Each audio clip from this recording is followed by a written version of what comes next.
recognized you. I'm doing good. I'm ahead of most white guys. Will Mendoza is a new friend. I've followed the Ministry of Christ-centric recordings for a while, Christian hip-hop artist. Um, I, is it safe to say that Christ-centric is kind of more from a Reform background theologically? Yes. Okay. Very, very apologetic in terms of the albums that they put out. I think Evangel just put out an album not too long ago that I got a hold of. And he had commented on something that another artist, Bizzle, had put out. I really, really, really liked Bizzle's track. He was not available to be here tonight. Outspoken Christian hip-hop artist as well. But Will agreed to be on tonight. And then David Sidebotham is my co-host. Been my co-host for about, we're going on, what, year and a half, 2 years now? We've been... Almost 2, yeah. Because I've been your co-host since Chicago, and I've been in Chicago for almost 2 years. Okay, yeah, so we've been friends for a while. Justin is needing me to invite him one more time. Justin Eimers. All right, I'm going to invite him in every single sphere possible. I've got him in my computer for several different ways. Invite and Justin Eimers. Okay. All right. Done. Close. Okay. So we've already started broadcasting. Invited again. Invited. Sorry. Okay. So we're gonna go ahead and get this party started. Let me bring up my email, and we will go from there. So tonight we're talking about what's going on in Ferguson, and I also wanted to talk about what's going on a little bit in terms of what's going on in Iraq with ISIS. Something that I'm just going to admit up front, I'm not as well versed in as I am about Ferguson. But people are being killed in both situations. I've been killed in both situations. Hey, Justin, welcome to the party. So we've got 6 people. Real quick, Justin, you know Anthony. You've talked to Cedric. I want to introduce you to Will Mendoza, Christian hip-hop artist, apologist with Christ-centric recordings, and then you know David. I was just beginning an open spiel, so we're good to go. Can you hear okay, Justin? Yep. Okay. So tonight we're going to be talking about Ferguson. We're also going to be talking about ISIS, kind of the response, how Christians should be responding to both situations. I've sent the questions to everyone. What do you personally think about the situation in Ferguson? What do you personally think about the situation in Iraq? How can Christians thoughtfully and compassionately respond to both situations when there's so much disagreement on the way forward? Because we have 6 people tonight, please keep your responses brief. We're already at 9:45. I want to be done by 10:30. So that gives us a good 45 minutes to engage with one another. As usual, please agree and disagree. Passionately disagree, passionately agree. I do want to open this particular conversation in prayer, just because I know it is pretty divisive, and more so than some of the conversations we've had in the past. So I'm just going to pray, and then we'll go ahead and get started, and I guess I'll open things after I pray. Heavenly Father, I just thank you for this time that these brothers in Christ could get together to discuss such an important topic, a topic that brings up many, many different emotions for many, many different people, many, many different concerns for many, many different people, many, many different points of view for many different people, Lord. But you are God above it all. I pray that tonight our conversation would be God-honoring, that it would seek to display truth, to seek to display what is right and noble and true in this world, God. Even as we talk about some of the dark, dark things that are going on around us. I pray that, again, we would honor you, that our speech would honor one another as followers of Christ and brothers in the Lord. And most of all, I pray for the people in Ferguson. I pray for the family of Michael Brown. Pray for the people losing their lives in Iraq right now because of ISIS, Lord. Pray these things in Christ's name. Amen. All right, so we're talking about Ferguson and ISIS. because everybody's talking about Ferguson and ISIS, and I wanted to talk about the ALS Ice Bucket Challenge, but I don't think it's going to make the cut. So we're talking about Ferguson and what's going on there. The first question I want to ask is, what do you personally think about Ferguson? I guess I'll start off. What I personally think about what's going on in Ferguson is it's more of the same. It's more of the same. It is another black kid being gunned down in the prime of his life, regardless of whether that kid had a storied past or whether he was part of a robbery or whatever. In any way, shape, or form, this seems to be what I understand to be, and what many African American men understand to be, an ongoing narrative of kids losing their lives at the hands of those called to serve and protect, when there are other means of incapacitating someone whom you feel threatened by. And so I'm kind of up in arms about Ferguson, as much as I can be in the internet world. I'll admit, I'm not hopping in my car and driving to Ferguson to march with anybody. I'm not doing that.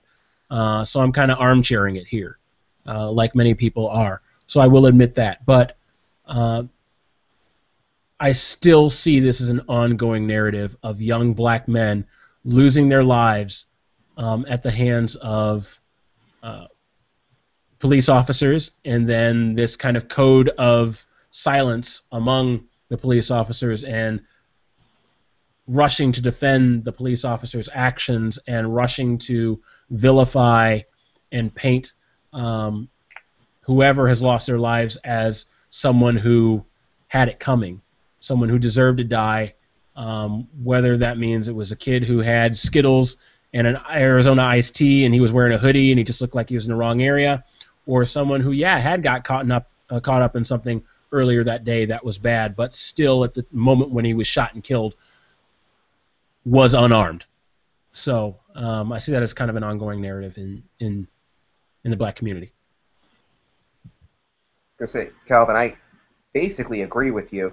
The issue of young minorities, particularly African American minorities, being killed by authority figures in the law was not something I was really, really highly aware of until probably the past 2 years. And I don't think I could put that better than you put it. I think that there's more to it, not also, not but just more, which is, people can talk about whether or not the guy shot in self-defense, and my particular assessment is undoubtedly it was self-defense on some level. I don't think the guy's I don't think he went into a situation saying, I'm just going to kill some black kid. I would pray not. The issue is that police seem to not be accountable to the same laws as civilians are, in addition to the existing problems with power structures in America. To that end, in places which do not have clearly defined stand your ground laws, which allow you to shoot when a person is charging you, and that has to be very clearly defined within the law, if you kill someone without a gun, 10 to 1, if you use a gun to kill someone who doesn't have a gun, 10 to 1, you're getting charged with manslaughter at least. Because you have to demonstrate in that situation you took his life because you believed he was going to kill you and he had the means to do it.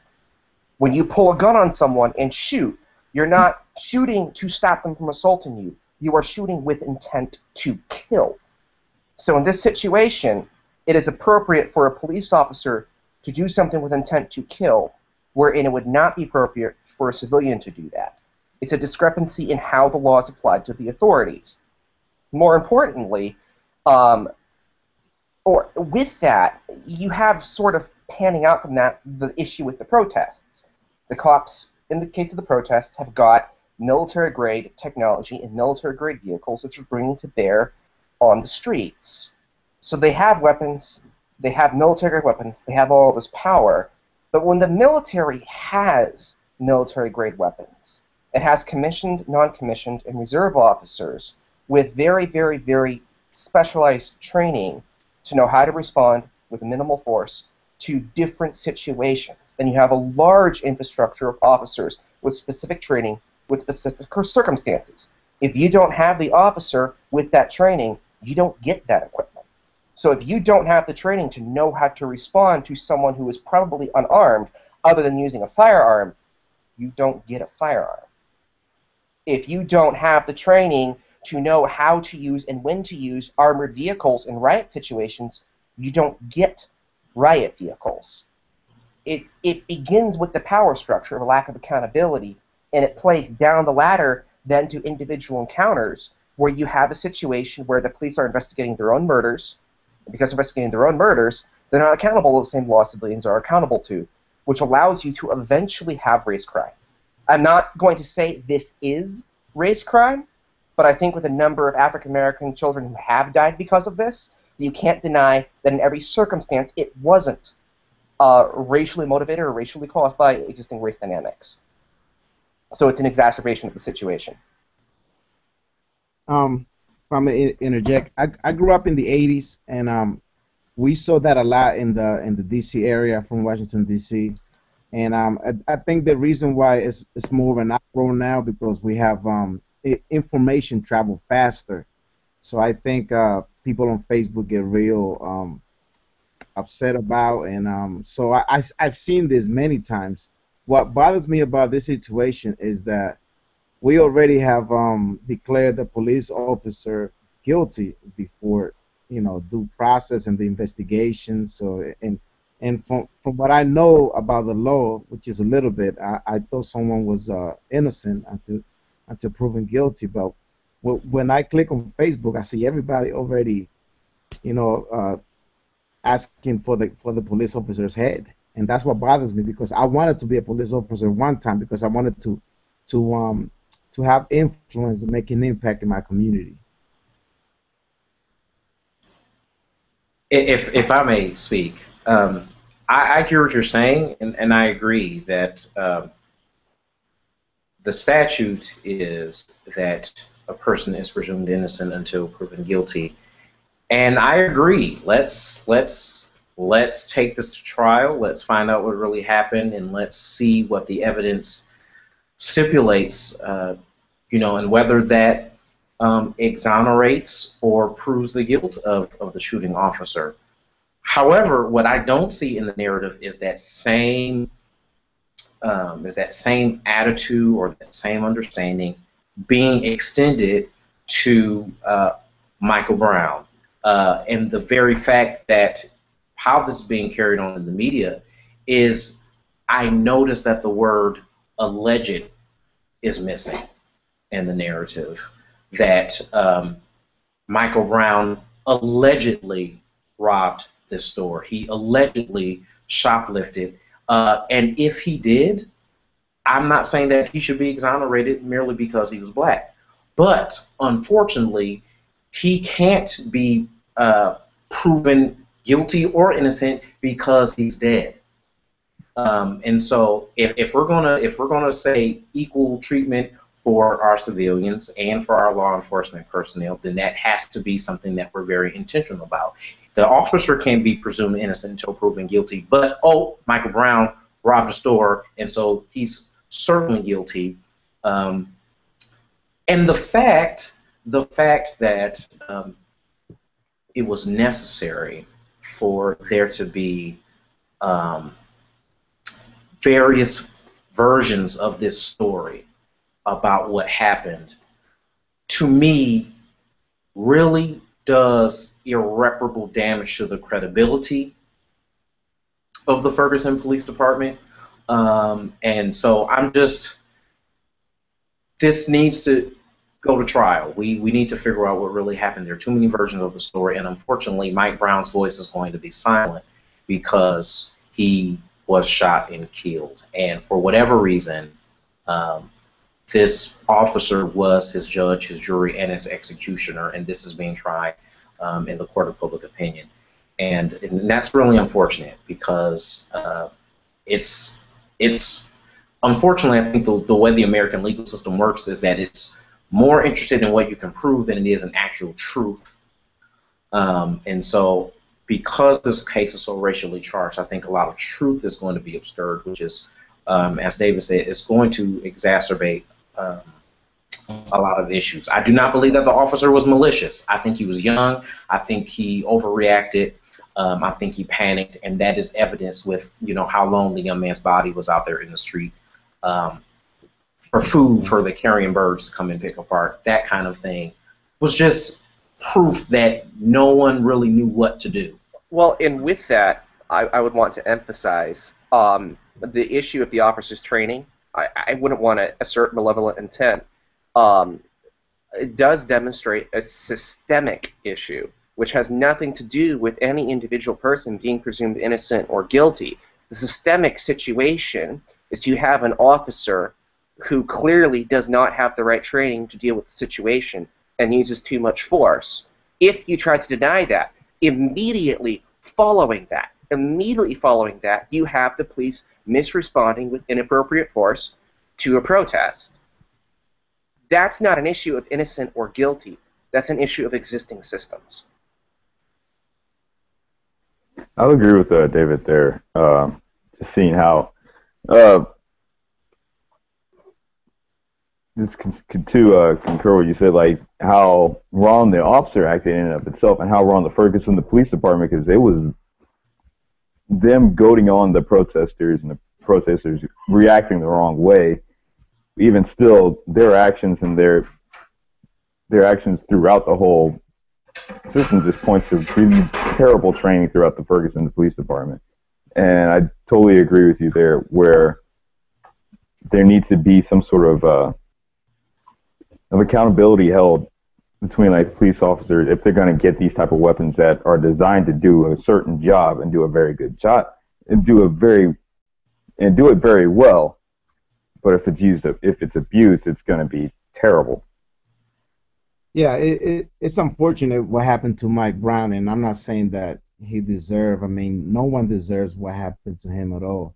But my question is, like, do we have enough evidence to know that the officer used excessive force? Do we have any evidence that the officer was beaten by Michael Brown? Do we have any strong evidence that Michael Brown stole? And even if he stole from the grocery store, he didn't deserve to get gunned down like that. So I guess my issue is, let's wait to see the evidence, and I pray that we do see this evidence, before we declare anybody guilty or innocent. But I mean, yeah, Michael Brown died, and it's very sad, and I wish he was alive to tell this side of his story. I seen this many times happen, and police officers always get away with it,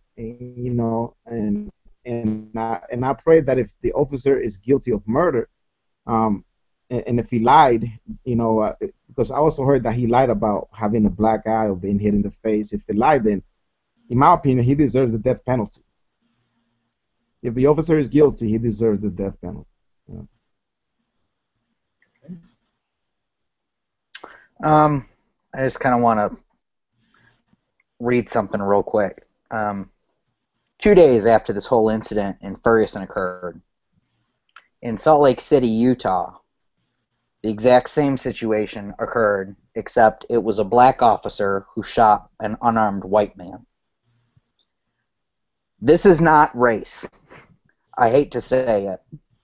This is an issue of police brutality nationwide and the militarization of our police force over exuding its power over the citizenry in general, not just African Americans. Now, the reason why you see minorities victimized by this more often is because minorities are more often in areas of, are more often in poor economic areas, which is where these abuses occur most frequently.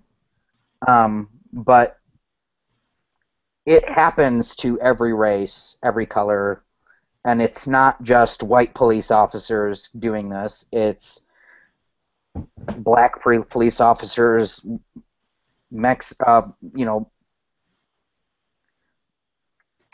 police officer, Mexican American police officers doing this. It's not. I don't see this as being a race issue. I see this instead of this being a rally cry of the oppression of the black man. It really should be a rally cry of the citizenry against the police, the modern police force, and for the modern police force to be demilitarized. Because at this point, there's no reason that there's no feasible, intelligent reason that a police force should have military-grade equipment. Just when you say military never. equipment, what do you mean? Like, I mean, they've got fully automatic M16s and M4s. They've got the same kind of troop carriers that you're using in Afghanistan and Iraq that are armored. I mean, they've got things that a police force has no right to have. They should not be having that, because to even think that they're going to use that kind of weaponry on their own citizens is totally and completely unexcusable in every sense of the word. Well, I would disagree with you there on because I'm a strong supporter of the Second Amendment, and if I am too. I'm a member of the NRA, but that doesn't mean that my police. Also, my training shows, like, from what I've experienced, fully automatic really doesn't mean much. A semi-automatic would do more damage than a fully automatic. Either way, I'm diverging, but I think if we're going to allow our citizens to be armed, it would take an idiot to think that some citizen's not going to take a weapon and that he has a legal right to own and then abuse that weapon. It would be retarded. It would be beyond retarded to expect our police force, who are supposed to police this population, to go in under-equipped. That's why I have a problem. The issue they should be properly equipped, not overly equipped. Yeah, they're over-equipped. They're overly equipped. Well, I don't see any U.S. citizens with tanks. The issue with over-equipment is not the caliber of equipment. Arnold Schwarzenegger owns a tank. Caliber of accountability with that equipment. But he's the Arnold-nator. It's not hard to make an armor-piercing. It's like you're in the back of the Unabomber, for one, sending bombs in the. CJ, I think that the issue of military-grade equipment is being danced around. There's really only two things going on with the police having military-grade equipment. The first one is how people respond compared to response training. It's not an issue that an M16 does more damage. It's an issue that when soldiers are patrolling in Iraq, the guns are pointed down, hands are not in triggers. When you see these guys in Ferguson to an unviolent crowd, hands are in triggers, guns are pointed at crowd. They have that to me demonstrates insufficient training. You point a gun at someone when you intend to kill them. That's the only reason you point a gun at them. So it has to do with the public appearance in part, combined with training, combined with response, but also with what does the police force do. The police force is supposed to be recruited from the community for the community. If the community does not have those guns, the police force should not have those guns. If you want to have a militarized police force, we have the National Guard for that. Militarize and build the National Guard if you need that. Your police officers are supposed to be community members for community response. And once you have them have more power than the community, you create not a police force, but a military. It's a socio-dynamic problem. All right, so let me push back on what Justin said, where you said, okay, it's not about race, because the exact same story happened in, you said Utah, if I'm not mistaken. Okay, so Utah, black cop shoots a white dude. All right, not getting any national media attention. Why? Because it's not the narrative. It's not the ongoing thing. Your pushback is against the police, the ongoing militarization of the police. I would push back and say, and it's not necessarily connected to the police as to why I think it's still racial. I don't work in any type of law enforcement, okay? Most people here know where I work already, so I'm not going to put that on the podcast. But I work at a place where we work with a certain clientele. They are a certain ethnic background. They are not black. but they are a certain ethnic background, and they push us. They push and they push and they push and they push because they're looking for certain types of service, certain types of deals. And when those people leave the room, and this may be an indicator of the hearts of the people that I work with, but they start making fun of them, and they are very, very, very racist about the people whom they are called to serve. Okay, so now if we take something like that, where there's no serve and protect, there's just I'm offering you help with this product. Okay, but I don't like you because you are pushing me this way. You're pushing me this way. You're pushing me this way. I have to keep responding to you this way. When someone from a certain race continues to do that, over time, that builds within the people, at least the people that I'm working with, the idea that all people from this culture are this way. Okay? Therefore, I get to treat all people from that culture accordingly, in the same way. So when you are a police officer, you don't even have to be a police officer. When you are someone who is we're just going to say white and black in this situation, okay? But this can happen across all races. Watch the movie Crash if you haven't seen that, right? Okay, so you have a white police officer who is policing a predominantly black area. We can talk about, whether black people should pursue positions in law enforcement more than they are. But you have a white officer who is working in a heavily black area, and they are dealing with what police deal with. Domestic violence calls, bar fight, and whatever. And so because of the amount of people that you're dealing with that are black, you can begin to start to have ideas about what black people are like. Okay, I've seen this happen. This has happened to me personally. You've heard the stories I've told you, where people have this idea about black people. Because I'm black, I must be that same way. They're not going to trust me. They're not going to talk to me because of the color of my skin and something they saw in the media or something that somebody else did. So when I see this continue to happen in black areas, predominantly black areas, predominantly Hispanic areas, and it continues to be the narrative of someone being unarmed. Okay, they're not coming at me with a knife. They're not coming at me, with a gun.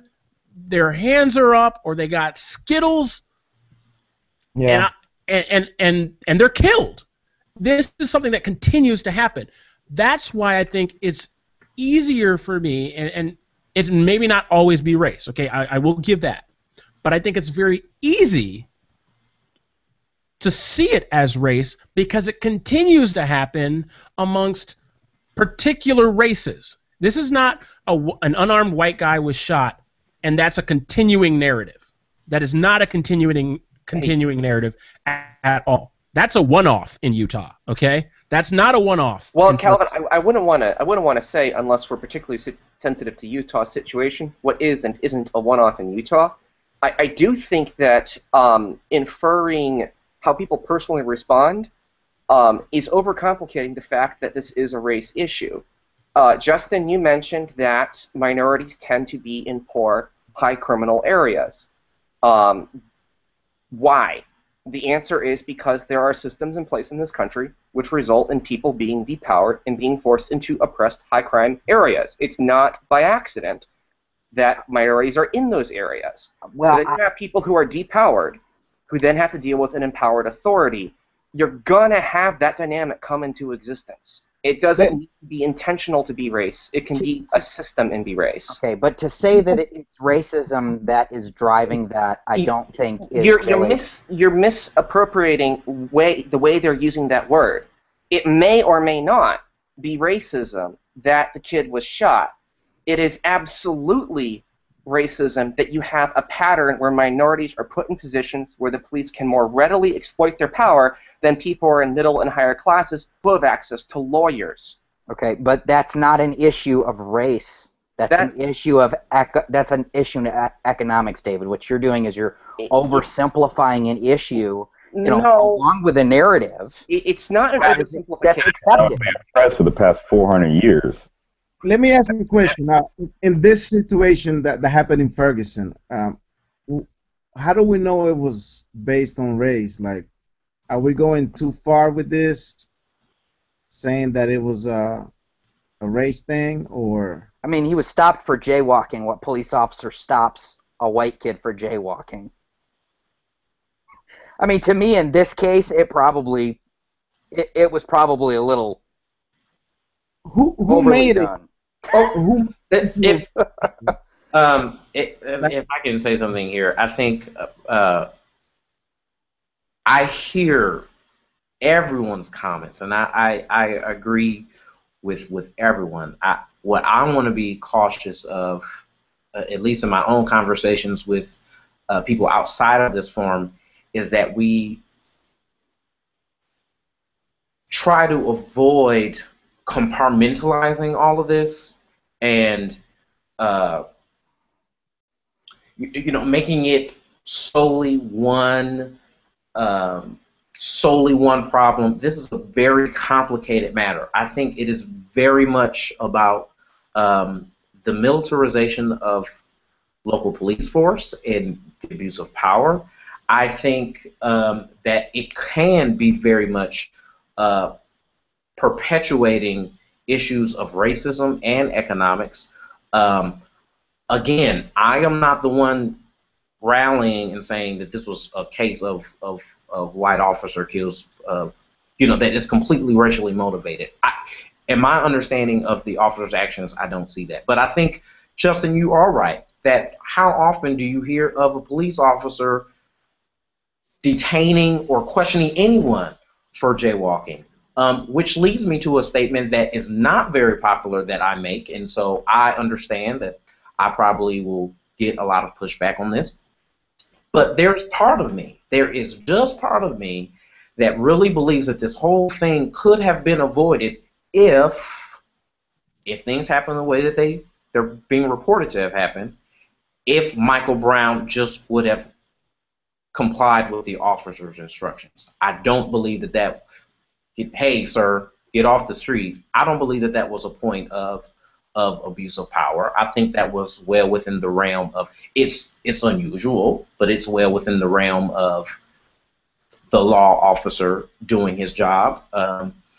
And it was the response of Michael Brown, for whatever reason, good, bad, or indifferent, that set in motion this series of events. That does not mean that this was Michael Brown's fault. That does not mean that that the officer wasn't correct in his actions, or Michael Brown for that matter. But I'm simply saying, from a law standpoint of view, I think there were certain aspects of this incident that could have been avoided if he would have just complied with law. And I know that that's not popular. But if he was jaywalking, he was jaywalking. And so with that statement in mind, that whole series of events just reveals to me just how complicated this situation is. And it's not all just one thing. And I think it hurts the conversations in the future about how we move on from this to make it only about race or only about economics or I don't think it's about just race. Anthony, I'm going to agree with that. What if he had complied with the officer, whether he was running from the officer or running towards the officer? I mean, they're saying he was shot in the front at this point. The autopsy is saying he was shot in the front, so that's running towards. Okay, we can just all, unless the bullets are just magic, they shot him in the chest, right? So unless he's in the movie Wanted, he was running towards the officer. If he had complied with the officer, I would like to believe he would not have been shot. Where, Manny, sorry, Will, not Will. Who's Manny? Will, you asked, okay, when, how do we know that this is racist? For me, I think the bigger thing is not necessarily, was this racist? We can get down to the nitty-gritty of the specifics of the Michael Brown case. I think it is revealing something about the ongoing narrative, okay, that we keep seeing it happen to a particular race by a particular race. That is what it's revealing, something bigger. Each time it happens, it's revealing something bigger. Can I say that the Michael Brown case specifically is racist? Do I join it with Reverend Sharpton and Reverend Jesse Jackson? Whether we can call them reverends legitimately is a whole other podcast. Media, the media makes it racist. Well, when I look at the media, they always want to emphasize, Fox News defends the officer, and CNN and MSNBC, they defend the black guy. So the media feed us this hatred, and that's why as Christian we have to think deeply about the situation and just kind of like analyze things better, because if we listen to the media, we're going to hate white people, we're going to hate black people or Hispanic people. But my contention is, because this keeps happening, and you got race baiting. You obviously are going to have race baiting with the media. That's going to happen. It's the easy go-to narrative, like Justin said earlier. It's just very easy to make it about race. Justin, I think it's very easy also to make it about economics. But I think you've got people who don't address it. Every time it happens, the conversation stops at a particular point before we really begin to address it. So then when it happens again, it's very easy to go to, it was all about race. Does race play a part? Absolutely, it does. Okay, I'm coming down on that. Race is always playing a part somewhere in this ongoing narrative. Maybe not in the Michael Brown case, but in the ongoing narrative that it opens up. But because we don't finish the conversation, we don't continue the conversation, when it happens again, we start the conversation over again. Okay, so we go right back to, it's black people are like, he was killed because he was black. And you got white people who are, no, the officer was well within his rights. And that's sweeping generalization, because you got black people defending the officer, you got white people defending Michael Brown. But by and large, it's black people defending Michael Brown, and by and large, it's white people defending the officer. But because we don't finish the conversation, because we don't continue the conversation past past this particular news cycle, because I guarantee you in like 3-4 weeks, something else will come up. Take our attention away. The ALS challenge is already cut into coverage of this by far, because it's easier. It's not controversial. But the reason I think it doesn't get handled, or it's so easy to go back to race, is because we don't discuss it now. We're going to stop talking about Ferguson in the next few weeks. We're going to stop. And then another unarmed kid is going to get shot and killed. The kid will be black. The officer will be white. And this will start over again. Do you think that maybe, and this might be a little extreme, because I see, without the gospel, I see no solution for what goes on in the cities and urban areas. Now, do you think that maybe having black police officers police black people, Latin officers police Latin people, white people, white officers policing white, people, because without the gospel, it's not going to work. Or maybe we should we should have Christian police officers, Really speaking, I don't think that that's true, that won't work, for the reason that some extremely secular European nations have managed to handle it, and they handle it through very, very simple ways. The first one is, in some countries, the police are always being recorded. There's no question about whether or not you can record a police officer, because they have headgear, which they are not allowed to turn off, which recorded their entire day. I'm sorry, which European country are you referring to? Sweden? Yes. Furthermore, you have the other side to this, which is that if the police have an abuse of power, the people who investigate it are that same said police department. And it's like, it would be like, it's like asking the father in an abusive household to investigate the abuse in his household. He's not going to find anything. You need to have an outside system of accountability, and you need to have an inside tool to make it easier to hold them accountable. If you do those two things, you won't have nice police officers, but you'll have accountable police officers. So you don't believe in internal affairs? You don't have any faith in internal affairs? Absolutely not. No, you need to have an external system of accountability like the military has. So you want civilians prosecuting or investigating police officers? I wouldn't say civilians necessarily. You need to have an in-depth conversation about how to formulate something which would do that. But it would certainly, you could have it be congressional, you could have it be legislation, you could have it civilian, you could have it be judicial. There's a lot of systems which are already in place outside of police departments which could handle that. Okay.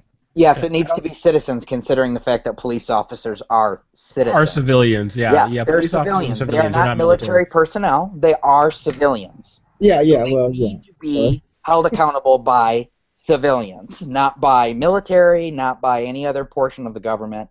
They need to be held properly accountable by a third-party civilian organization that is not connected to the government in any way, shape, or form, but is actually going to stand up for people whose rights are being violated. I could agree with that. By the government. So here's the issue for me, guys. Number one, Calvin, the issue in Salt Lake City is not a one and done. Actually, it is an ongoing narrative. It's just not as popular because it's a white kid getting shot rather than a black kid. So to say that's not an ongoing narrative is to not speak the truth. It is. I found, just sitting here listening to everyone talk, I found about 15 other stories in which that's occurred in the last 24 months. So it is an ongoing narrative. It's an issue of police overreach of power in economically, and I do believe there's elements of race to it. But when you get white people policing in a predominantly white areas, such as, let's say, Fenton, Michigan, where it's pretty much all white people, you still have the police overexerting their powers against other white people. Perhaps it's against people who are in the trailer park versus people who are in a suburban area. Or you're having the same exact issue. The issue is it's an issue of economic status, and at times that does include race, especially when you get into the inner city. Okay? But to state that this is that race is a main motivator is to not look at the facts. And that's the issue that I'm having here. Calvin, I'm a guy, you know who I am, I love you, but I think that at times you become a little overly, you have a righteous anger in you, which you deem to be prophetic, but when you look at the facts of the matter all over the country, at times, it's misguided. You know, Justin, I just want to come down in defense. Wait, let me respond to that. You can respond to that, yeah. Yes, David. Because here's why. Like, a white cop can go, God, I should just not put a sponsorship on the front of this episode because I'm going to sound just so racist. And they're like, we do not sponsor the words that Calvin said. But, okay, so you got a white cop who goes into a white trailer, a trailer park, right? And, all right, got it. They're going to have the same response, all right?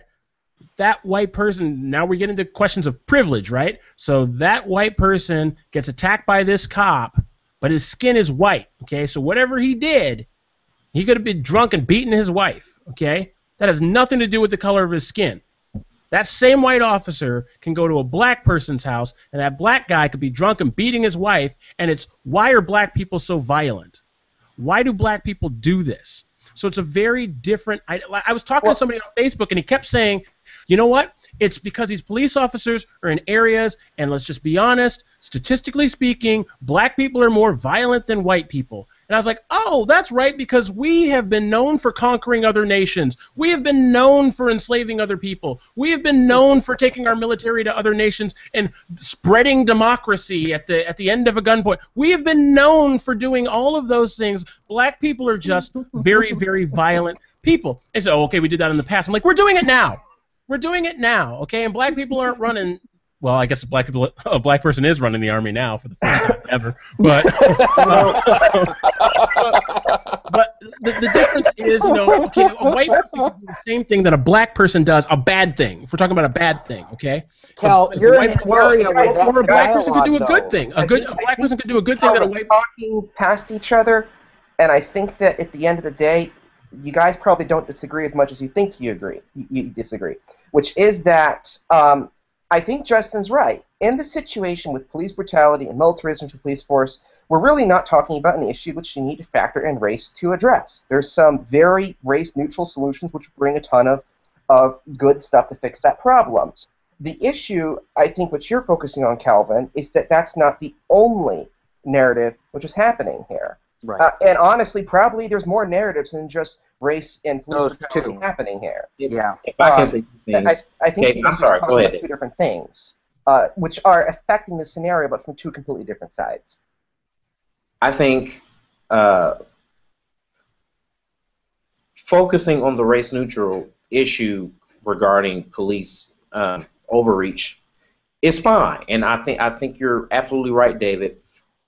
But Calvin is also right, is that in that we stop having the conversation about the racial aspect of it, and the issue does not move forward. It doesn't come to any resolution. I agree. Partly, I don't know if resolution is possible on this side of the Perusia. I think that that's one of those things that everybody is going to have a little grace about, and we're all going to have to work out how we're going to be faithful around it, because the world is not the way that God made it.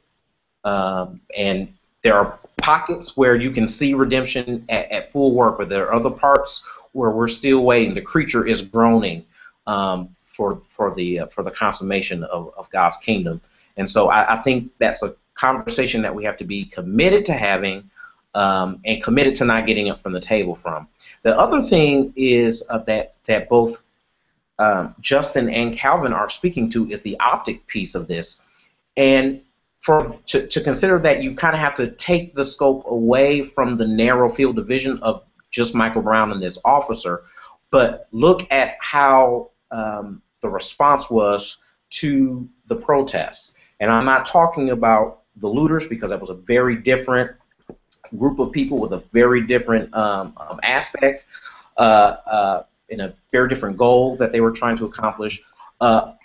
My concern is with the optics piece is that the use of the tanks and the use of this heavy artillery against peaceful protesters who are a rainbow, but most of the images that we see in the media are black, and whether or not that's a good thing or bad, whatever.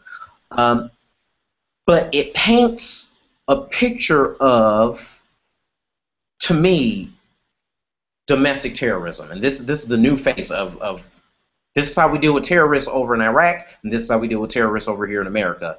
And on the other side of the guns in America are black, peaceful protesters. And I think that is a problem. And Michael Brown specifically may not be about race, but that certainly has very racial issues. This was the problem with the nation. This was the problem with Malcolm X. They were seen as too militant.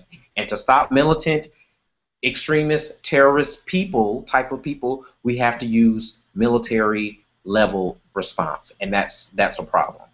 Just remember, Malcolm X was responding to ongoing police brutality. Right. You're going to get hit too many times over the head. You're going to defend yourself. The NRA is like, hey, you know what? What was the guy? Orlando Jones. He's a member of the NRA, and one of the things that he just said is like, you know what? I have a gun to protect my family. I'm not a bad person. And that's what Malcolm X... You know me and Malcolm X. Oh, my gosh. Malcolm X was responding to that, okay? All right? Yeah. Just being clear. Stay off my boy. I didn't understand or hear anything you said. I think he said being pimping. For a little context, I played Malcolm X in a play. Anthony played Dr. Martin Luther King in that play, and we had a conversation with one another. So, yeah, anyhow. Gotcha.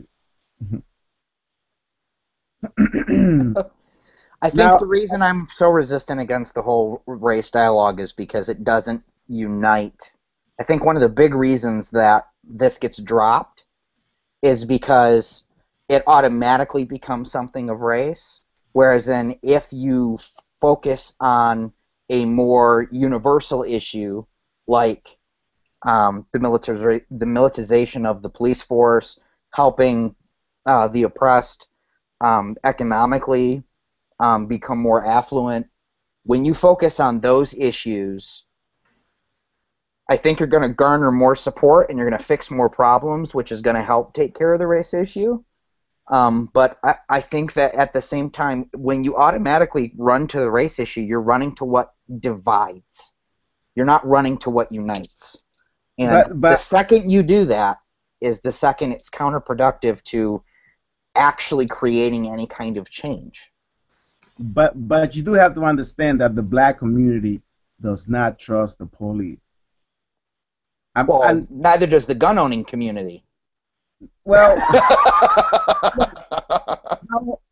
I own firearms, and my distrust of the police is not as it was when I was living in the ghetto. But when we lived in the ghetto, we didn't trust the police, because once we became friends with the police, play with them in the park, play basketball, whatever, people would be like, oh, he's probably a snitch. Can't trust the police. They're not your friends. They want to lock you up. So we got to fix that problem first in the black community. We have to build the bridge between the black community and the police. And I believe that in the black community, black officers should police them and not white officers. I think that's the only way that you're going to see less black kids being killed by police officers. I hate to agree with you on that. I kind of do too. Because it's so segregated. It sounds so segregated, and I'm so liberal when it comes to that. This is not what Dr. King marched for. Hold on. Hey, we got some jaw dropping here. Anthony, weigh in. I do not agree. I do not agree. I think the issue is we all have to come up and we all have to do better. And if you get blacks policing blacks, then the conversation is going to change, but the overall issues are going to be the same. That's and probably that a good point. is the black officers let black people get away with murder, no pun intended. But when it comes to them arresting or detaining a white suspect or whatever, it's different. Or they're playing favorites, or that's not going to. Right, because it's not like a white person's not going to go into a black area, or a black area is not going to go into a white person. Like, hey, we got to get a black cop over here because it's a black kid in our area. Right, that's not going to erase the problem. It's going to be a logistical nightmare. Yeah, that's not very practical. The other part of that is in the black community, and so I don't think everybody's not innocent, but in the black community, especially when it comes to police. And crime and just all of that, I think it's very interesting that there is this prevalent idea in the black community about snitches get stitches and and all that type of stuff. And so I will harbor you. I will harbor you. I will receive stolen property. And when the police come to the door asking for you, I will tell them that you are not here. I will tell them all this, that, and the other. But if some gangbanger kills my son, I want to get on the news and have a press conference and say, if you shot my baby, you need to turn yourself in. But you're not going to turn in Pookie and Ray Ray, who are doing bad stuff too. So I think there's definitely some work that needs to happen as far as the relationship with the black community and law enforcement is concerned. But that does not muzzle the cry for justice that comes out of the black community. And again, I'm not speaking specifically of Michael Brown, of the Michael Brown case, but that there's just injustice all around, and we're all going to have to be very disciplined about how we talk about it. But that's what I'm getting at. Do you think we will have a lot of people protesting if it was a black officer that shot a black youth? No, you wouldn't. You'd have zero protest. So how do we? Well, it would. If you had a protest, it would not be around this issue. It would be around what Justin's saying: the police brutality and the ongoing militarization of the police. That's the same problem, though. See, so you're saying that this whole situation would have been ignored if it was based on the police officer's skin, and to me, that's terrible. What I'm saying is it would be different because it's not feeding into an ongoing narrative. Yes, well, it it's feeding into an ongoing narrative. Okay, I say, yeah, I'll pedal back on that one. It is feeding into an ongoing narrative. That's much but larger. You have when it comes to the race thing, I will give you this, Justin. You now have concurrent narratives running. Okay, you have the ongoing militarization of the police. You have race. You have socioeconomic narratives. All three of those are running concurrent, and probably some narratives that I'm not even considering. Okay, so I will give you that. But I also will stand on the fact and not back off of the fact that I'm okay with that. If it was a black officer shooting a black kid and they wanted to focus on the ongoing militarization of the police, okay, let's focus on that. Because race isn't playing a part in that at that point. But when a white officer kills a black kid and this keeps happening and the kid also keeps happening to be unarmed, that needs to be addressed. The racial part of that needs to be addressed. But I'm going to give you the honor of also saying that the ongoing militarization of the police needs to be discussed as well. Because before this conversation, I hadn't even thought about that. The situation. Dave talking about the kinds of weapons that they have and the training that they have, and that hadn't even crossed my mind. It was all race. So thank you. That's why I have these conversations. That's why we have these conversations. But you have concurrent narratives running side by side with each other. And when it's a white officer who kills a black kid, you need to talk about them both or all three. Calvin, let me interject before we get too far off the concurrent narratives thing. And sorry, I'll let you talk in a second. But I want to note that there is a pattern wherein, rightly so, race is an extremely highly talked about issue. It's a hot media topic. You can get someone to lose their career immediately by accusing them of some race crime, where it's very difficult to do the same if you, for instance, accuse them of some sort of domestic abuse crime. And that is not to say that race crimes and race problems shouldn't be prioritized. They should be. But I think that one of the reasons why you have so much going on with the Michael Brown narrative is, yeah, there's concurrent narratives, and we do see a pattern with these narratives, especially where they overlap, where people talk about it and they don't reach a solution. And the reason is the act of talking about it, the act of caring about it, makes people feel like they're resolving it. There's a lot of long-standing, I'm just going to call it white guilt, on the part of upper classes. And there's a lot of a desire to see these issues resolved. And if you talk about it a lot, you can feel like you're resolving it, when in fact you're not doing anything. And I think that that's where you have the thing happen, where you can have the concurring narratives, people talk about the narratives, and then they feel like talking about it is resolving the problem. So how do we move forward? How do we fix this problem that is going on? How do we stop young black kids from getting killed by white police officers? Well, you can solve that problem in part. I think Justin's right. You can't. The underlying race problem, Anthony, I think you're 100% right. That's such a difficult ball to untangle, and you just need to be gracious.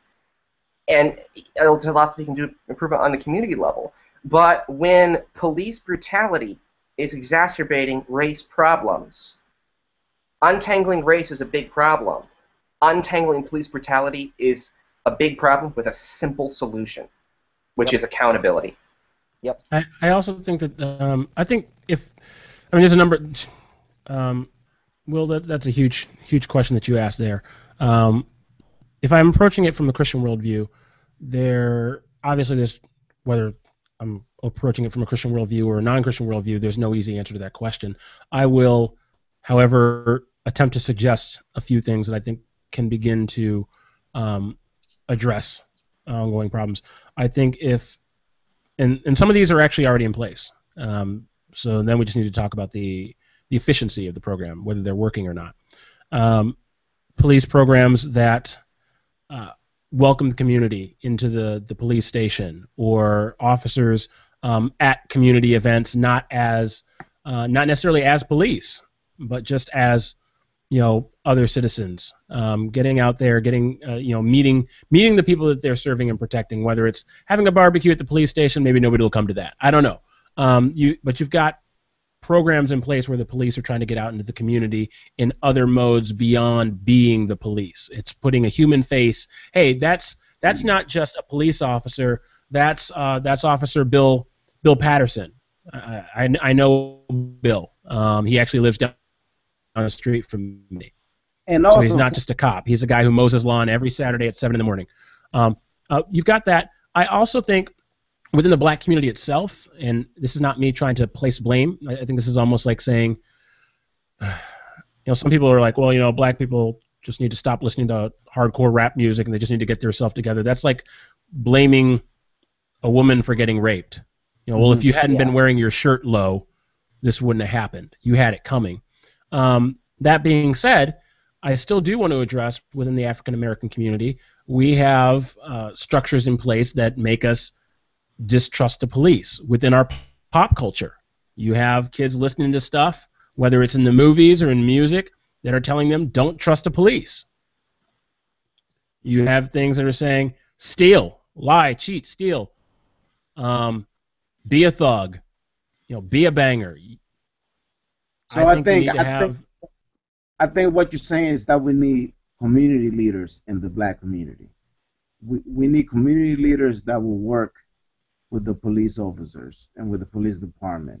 Yes, and you need something that's going to stem the tide of people who are doing that and trying to make a difference, not being seen as being turned by the man or being snitches. Yeah. Not being seen as turncoats, yep. Yes. Yeah. Because, anytime I've spoken for black people in a mostly white area, in a mostly white situation, I was over a diversity committee when I was in college, and I basically translated for white people what black people were saying and for black people what white people were saying, and often I felt caught in the middle, but especially with black students, they looked at me as white or a turncoat or not really black. So you need to be able to have black community leaders, black community organizers, because I'm sitting here feeling like I'm trying to educate our people. Anthony knows I was in play, African American plays at our school that addressed very real issues. The organization I was over addressed very real issues, but people still saw me as speaking for white people.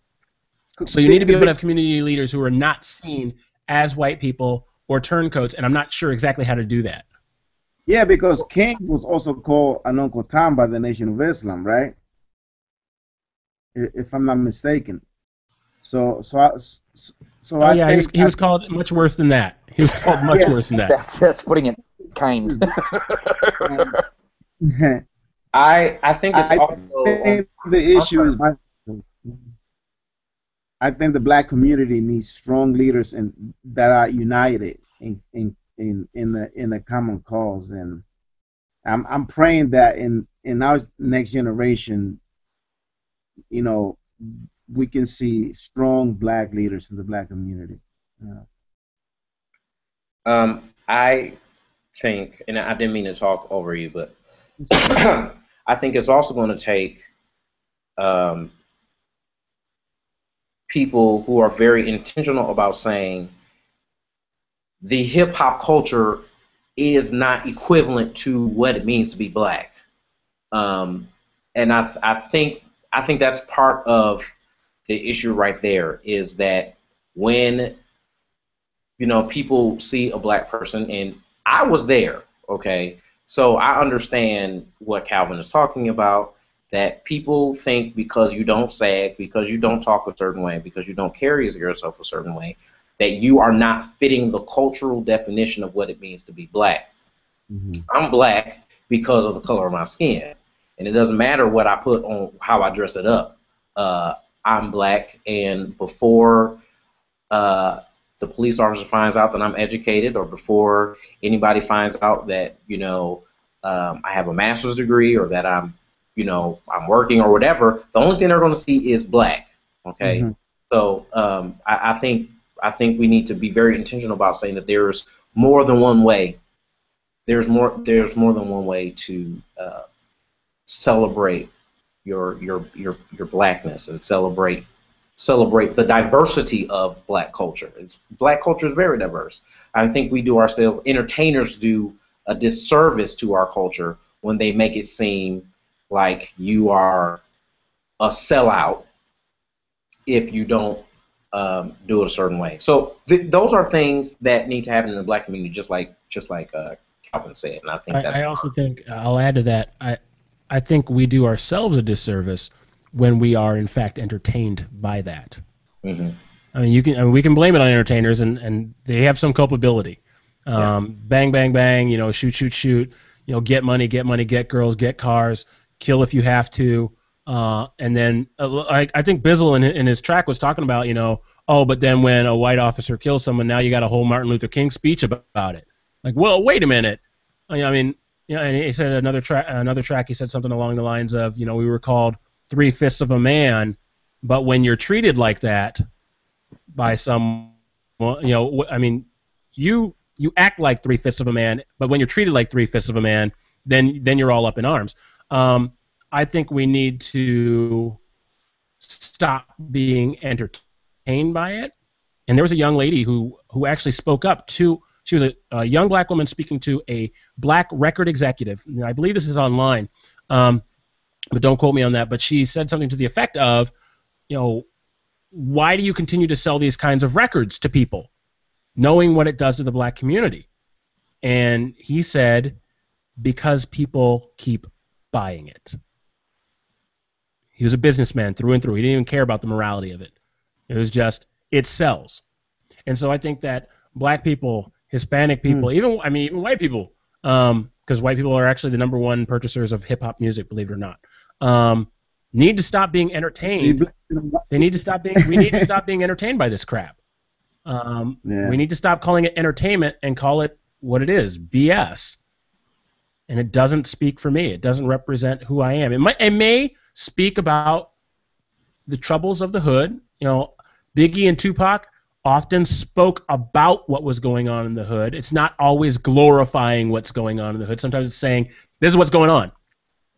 Y'all don't believe us until somebody records it. Nobody believes that Donald Sterling's a racist because, oh, look, he's paying all these black basketball players all this money. Oh, but now it's recorded. Now we know he's a racist. But you didn't believe us till then.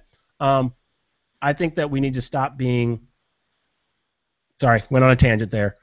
We need to stop being entertained by this crap. We need to expect more of ourselves, but then we also need to expect more of our entertainers as well.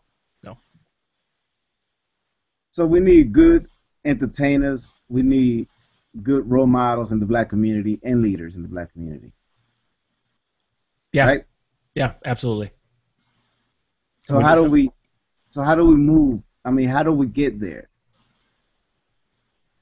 I think that might be a question for another podcast. We've gone very full circle and gone off the topic of Ferguson. Justin is an important question. Side here. Justin's writing in the side. We're on Google Hangouts. People, Justin says Jesus comes back. That's how it's fixed. I agree.